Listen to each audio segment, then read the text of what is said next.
System unstable.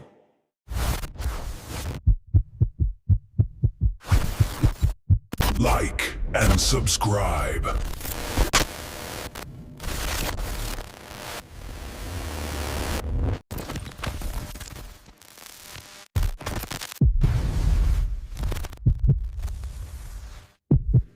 I'm a freelance photographer.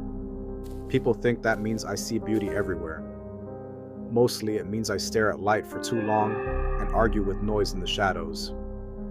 I make rent pointing lenses at birthdays and discount weddings. Nights are for edits and cheap coffee. That's why I was up at 2:03 a.m. when the email arrived. No sender, no subject. One attachment, You.Jpg. The thumbnail looked like fog pressed to a window. Gray, soft, nothing to focus on. 46 kilobytes. Too small for real detail. I should have ignored it. Curiosity is a reflex in my job. I clicked. Full screen. My apartment. Same desk, same tilted lamp, same coffee ring I keep meaning to wipe up. The angle was wrong though. High in the corner, like a mounted security camera, and in the doorway stood a figure. Thin, too tall for the frame, perfectly still. The edges around it weren't pixelated. They were bent, like the picture was being dragged inward toward its shape. I tried to zoom. The screen flickered once, and the file vanished. I sat there with my hand still on the mouse, listening to the fan in my tower flutter like a trapped moth. I told myself I imagined it. That's the first lie you learn as a photographer. If you don't have a file, you don't have proof. Morning proved me wrong. My phone buzzed. Autosync complete, You.Jpg. One new image added. I never synced my gallery, but there it was, sharper now. Same room, same angle.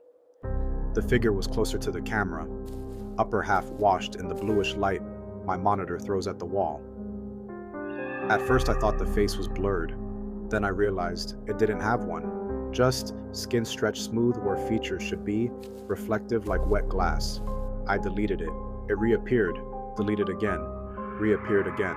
Every time the timestamp reset to 2:03 a.m. That night I set my DSLR on the tripod, pointed at the bed, hit record.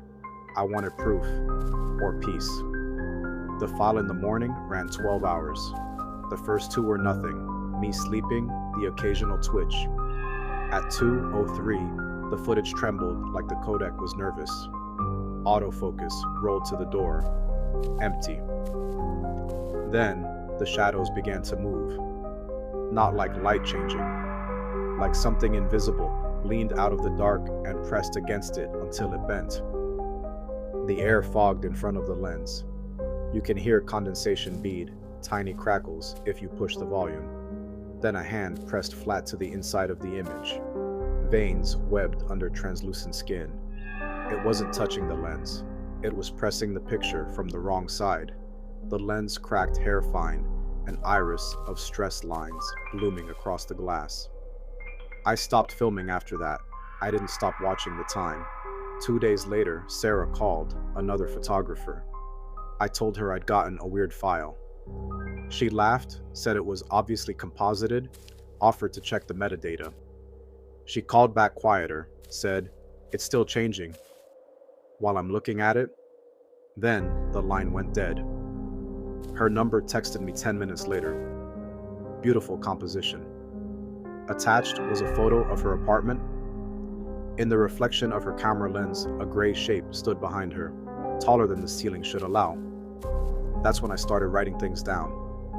Dates, times, how the air felt, how long the light took to stabilize after a flicker. Photographers measure. It's how we pretend the world isn't personal. Night 3, 2:03. My monitor woke itself. No OS, just a progress bar. Updating, You.Jpg. One new frame added. Then the picture opened on its own, no longer a still. A silent loop, a few seconds long. My apartment empty. Focus hunting, lamp. Doorway, mirror, and there. First appearance, barely seen. The blur has weight now. It stands too straight, head pitched forward like it's straining to hear through the glass. Arms hang past where knees should end, elbows bending backward, just enough to look accidental. Around it, pixels aren't noise. They're tilting, dragged inward as if the image is falling into that shape. Its chest rises once, a single false breath that makes the shadows tremble. I closed the window. It reopened. The loop restarted. Longer this time. Second update. The figure leaned toward the lens. It's nearer, bent at the waist, face tilted sideways at an angle no spine should manage, like it's trying to slide its gaze under the edge of the photo. The air behind it pulls thin. Cold heat haze. If you stare long enough, the shape quivers, and you realize it's laughing. Only the mouth never moves.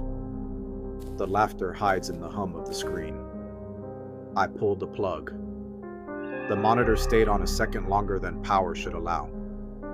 In that second, my reflection appeared, and something behind me leaned out of it, a ripple of dark air uncurling like an eel. I didn't sleep.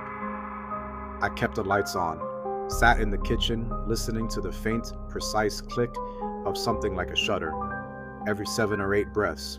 By morning, the apartment smelled faintly metallic, like developer fluid, though I haven't kept a darkroom in years. Caleb dropped by that afternoon. Another shooter. I showed him nothing, because I'm not crazy. I just asked if he'd humor me. Look at an oddly behaving JPEG. He rolled his eyes, said, "Send it." That night he texted, "Saw it. That's a good gag." Then, "Okay, wait." Then nothing. I watched the clock for 2:03 and kept my hands off every power button I owned. That's when the TV turned itself on. Black screen, white crawl. Transfer in progress. You.Jpg. Live, capture enabled. A tiny red LED I didn't know existed winked beneath the bezel. The screen brightened to a live feed, my living room from the TV's own camera. I stood halfway to the door, frozen by the idea that a mirror had learned a new trick. At the edge of the frame, just inside the doorway, the figure waited. Light bent toward it in a slow spill, like it was filling a mold. The image sharpened to a new pose. The hand is clearer now, 5 long fingers, ash pale, each leaving a faint after image as it moves. It isn't reaching out, it's pressing in, palm first, testing the barrier between worlds. The surface bulges slightly, a trapped bubble trying to breathe. The TV cut to black. My reflection stayed a hair too long before following me when I turned. Behind that reflection, a second silhouette leaned forward, curious as a child, patient as a saint. I called my sister, asked if I'd sent anything weird. She said, "You mean these?" She forwarded 3 images, dark photos of her hallway and driveway, time-stamped 2:03 a.m., file name You.Jpg. One showed the window of her kid's room. Something tall stood outside the glass, too tall for the porch roof. I drove there in 20 minutes. Every porch light on the block felt like an interrogation. Her front door was unlocked but closed. The house was warm, quiet, ordinary. Her phone sat on the table, camera app open, frozen on a capture of the hall. In that photo, she's in the doorway, turning her head. Behind her, a gray blur leans into the frame like it's smelling her hair. Pixels kept tightening as I watched, sharpening the lines of her cheek, the angle of its shoulders, like the picture was still developing. Upstairs, a board creaked. I left. Call me a coward. I'd rather be a living one. The police found nothing. No signs of forced entry. No sign of Sarah, or Caleb, or my sister afterward. Their accounts froze at the same minute. 2:03 a.m. The last posts are blank squares that auto-tag as You.Jpg when you save them. I smashed my laptop that night. New phone, different email. I put gaffer tape over every camera I could find, even the peephole. Didn't matter. At 2:03, every bulb in the apartment dimmed in a smooth wave, as if the room had been submerged a foot deeper into water. A soft, electrical hum pressed against my ribs, the kind you feel more than hear. The picture updated again. It steals my posture exactly. Same tilt, same folded arms, yet every line of the body curves the wrong direction. The head droops until the crown nearly touches its chest. Beneath the stretched skin, something shifts, like teeth rolling under fabric. Room light stops reflecting anywhere else. It all collects on that surface, feeding it. I get the sense it's learning how to be me. I turned every reflective thing face down. The coffee pot, the frames, the phone. Still, when I blinked, my reflection lagged a beat behind, caught up, then smiled without me. The files multiplied. Folders named them .jpg, all .jpg, final .jpg appeared and vanished like a magician's coins. My drives filled with duplicates of the same 4 seconds, each a hair closer, each breath colder. I tried bargaining with physics. No screens, no shots. I boxed the camera bodies, pulled their batteries, sealed lenses in cloth. I slept on the floor in the hallway like distance could confuse it. 2:03. The apartment exhaled cold from nowhere. Air tightened across my skin like film being stretched. Somewhere in the dark, a lens motor whined, a sound I know in my bones. Closer, a soft click. Not light, heat, mushed against the back of my neck. The feeling of a flash without the sight. I turned, nothing there. Turned back. The window reflected me, and something a half step behind me that didn't bother pretending to be late this time. I stopped calling people. A curse is a chain with names for links. I wasn't giving it any more metal. Sleep became something that happened to other people. The next update arrived with ceremony. The monitor woke by itself. No OS, just a perfectly level tone and text that printed like a receipt. Uploading. You.Jpg. Composition complete. The image that opened didn't move. It breathed. It's on the floor, limbs splayed in a spidered crouch. Shoulders heave in slow, silent rhythm, joints flexing in reverse. Blur trails every movement, a dozen copies frozen mid-motion, anatomy smeared into wrong possibilities. The outline of its head drags upward a little with each frame, as if the thing's forcing its way through the pixels, millimeter by millimeter. I couldn't look away.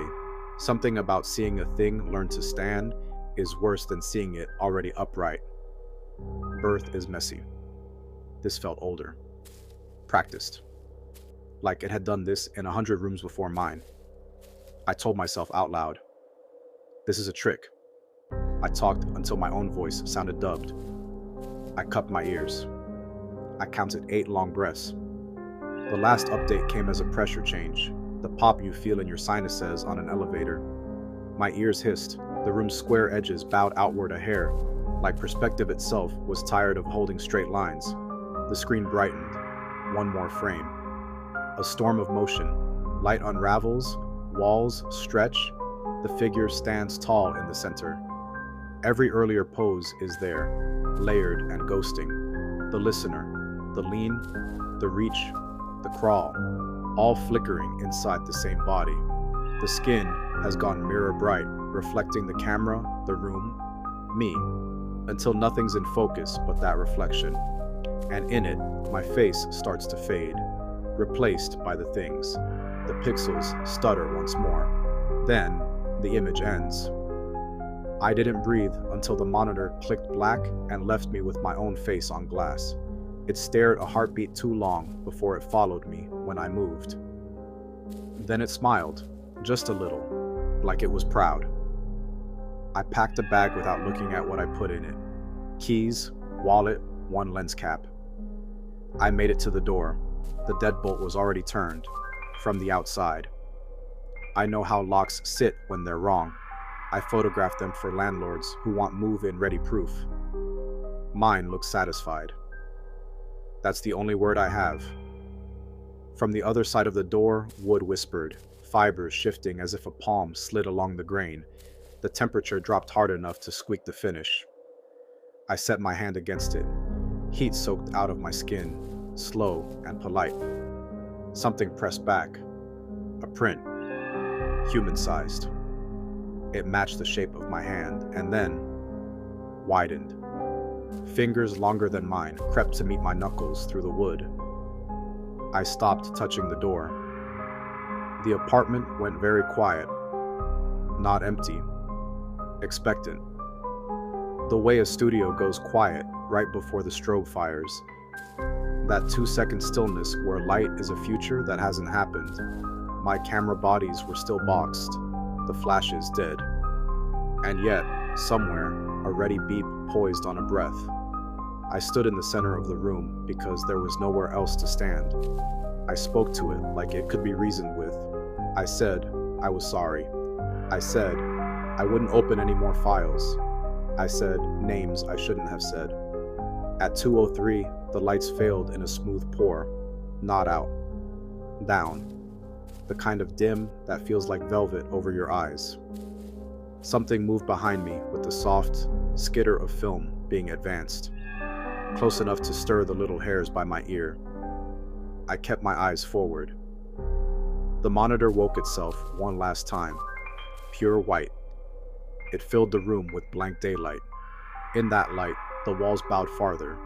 Every print I'd ever made lay face up on the floor, faces blurred, eyes gone.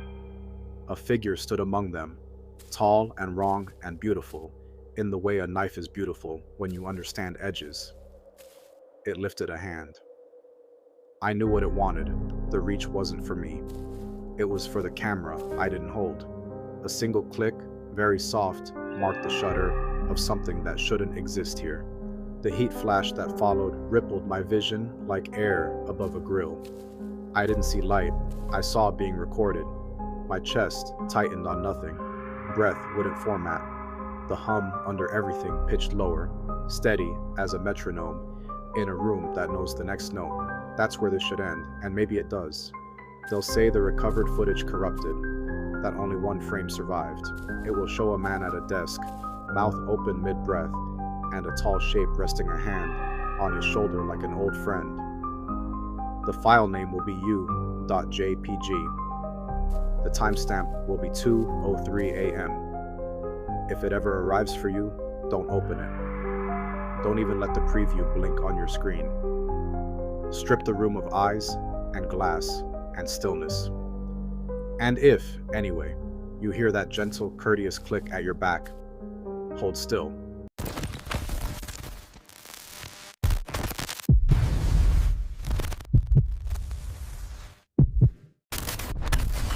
System offline.